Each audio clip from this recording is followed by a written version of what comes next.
Hola, muy buenas tardes, mis estimados alumnos del curso de costo y presupuesto. Bienvenidos entonces a esta aula virtual y les contaré que el propósito entonces de esta cápsula es continuar explicando los contenidos de los enfoques de costeo, ¿no es cierto?, que iniciamos en el video anterior, en la parte uno, ¿bien?, donde alcanzamos a abordar únicamente con detalle el costeo por absorción. Nos toca entonces en esta ocasión analizar lo que es el costeo variable unitario. Entonces, muy bien, para ello nos vamos a valer del mismo ejercicio que vimos en la parte 1. En la parte 1 es exactamente el mismo ejercicio con los mismos datos. Bien, en este enfoque de costeo variable es muy importante discriminar, distinguir, poder clasificar, ¿no es cierto?, apropiadamente los costos en función de su carácter variable, en función del nivel de producción, ¿no es cierto? Y tenemos que diferenciarlo claramente entonces de los costos fijos, que bajo este criterio entonces son gastos.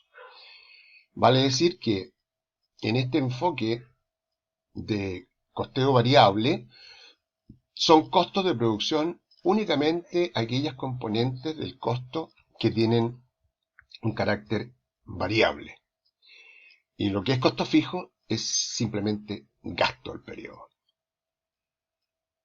Ok, en función de eso entonces continuamos con nuestro análisis. Ya habíamos los datos, ¿no es cierto?, que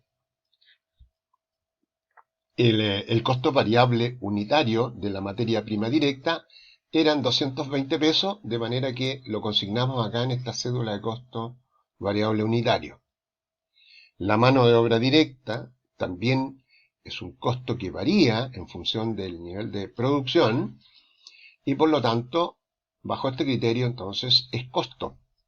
Luego consignamos entonces los 150 pesos de costo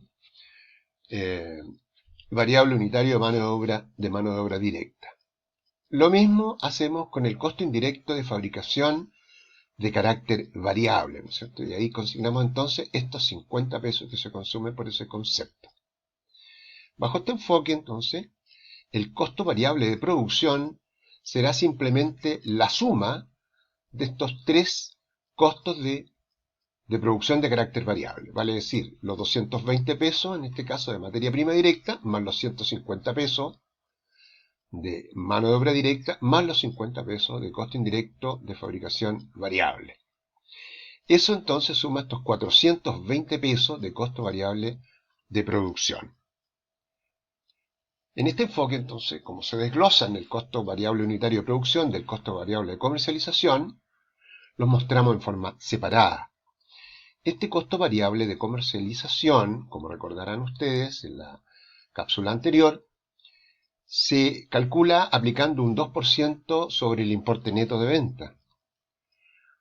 Para obtenerlo acá en términos unitarios, simplemente estos costo variable unitario de comercialización, aplicamos el 2% sobre el ingreso que genera vender una unidad en términos netos, vale decir, el precio, que son 1.000 pesos.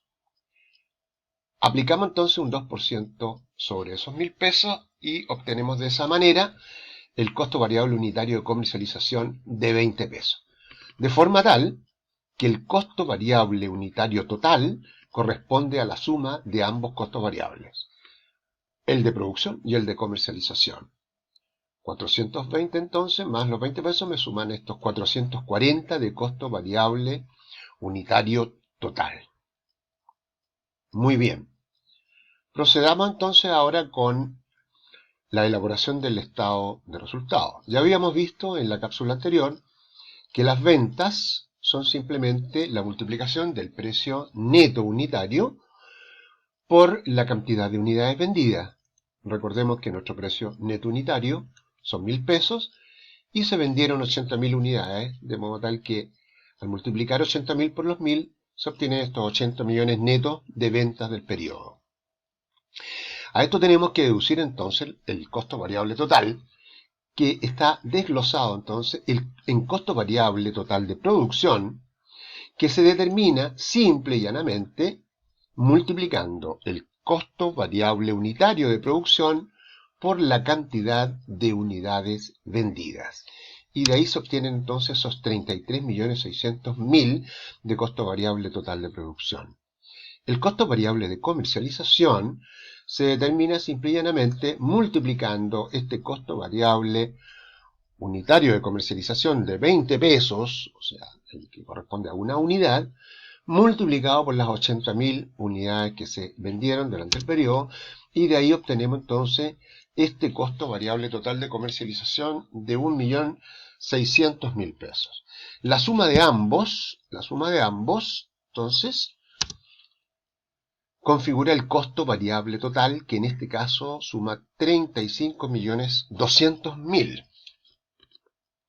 Costo variable total que será deducido entonces de los ingresos por venta, obteniendo de esa manera el margen de contribución.